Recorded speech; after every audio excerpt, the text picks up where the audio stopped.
بسم اللہ الرحمن الرحیم الحمد للہ رب العالمین نحمدہ و نصلی علی رسولہ الکریم اما بعد۔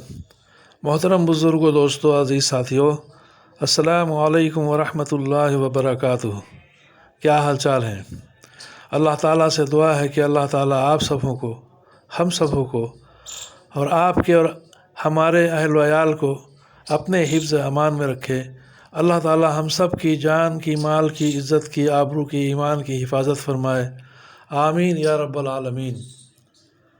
آئیے بزرگوں، دوستو، عزیز ساتھیو، اللہ جل جلالہ و عما نوالہ کا خوف جو صحابہ کرام رضی اللہ عنہم میں تھا، اس سے متعلق واقعہ نمبر 7 کا مطالعہ کریں، درود شریف پڑھ لیں۔ اللہم صلی علی محمد وعلی آل محمد وبارک وسلم۔ حضرت ابن عباس رضی اللہ عنہ کی نصیحت۔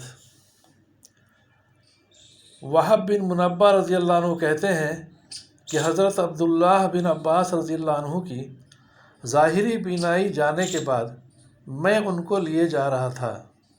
وہ مسجد حرام میں تشریف لے گئے۔ وہاں پہنچ کر ایک مجمع سے کچھ جھگڑے کی آواز آ رہی تھی۔ فرمایا، مجھے اس مجمع کی طرف لے چلو۔ میں اس طرف لے گیا۔ وہاں پہنچ کر آپ رضی اللہ عنہ نے سلام کیا۔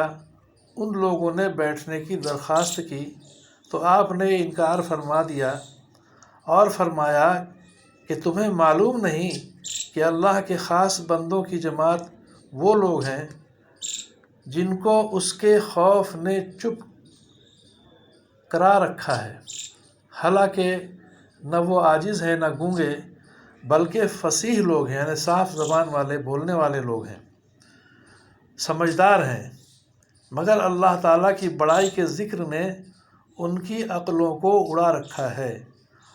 ان کے دل اس کی وجہ سے ٹوٹے رہتے ہیں اور زبانیں چپ رہتی ہیں، اور جب اس حالت پر ان کو پختگی میسر ہو جاتی ہے تو اس کی وجہ سے نیک کاموں میں وہ جلدی کرتے ہیں۔ تم لوگ ان سے کہاں ہٹ گئے؟ وہب رضی اللہ عنہ کہتے ہیں کہ اس کے بعد میں نے 2 آدمیوں کو بھی ایک جگہ جمع نہیں دیکھا۔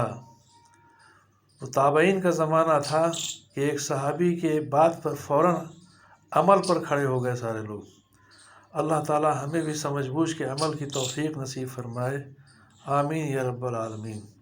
فائدہ: حضرت ابن عباس رضی اللہ عنہ اللہ کے خوف سے اس قدر روتے تھے کہ چہرے پر آنسوؤں کے ہر وقت بہنے سے 2 نالیاں سی بن گئی تھیں۔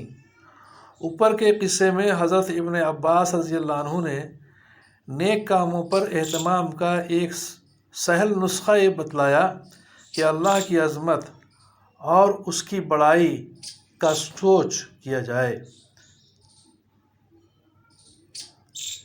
کہ اس کے بعد ہر قسم کا نیک عمل سہل ہے، اور پھر وہ یقیناً اخلاص سے بھرا ہوا ہوگا۔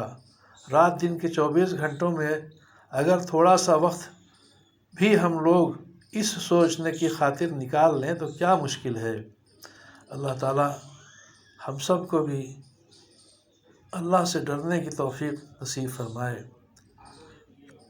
فرمایا، ہر عبادت میں مزہ اور لذت تبھی ہے جو اس میں اللہ کا خوف پیدا ہو جائے، اللہ کی عظمت اور اللہ کی بڑائی آ جائے، تو پھر مزہ آ جائے، لذت آ جائے۔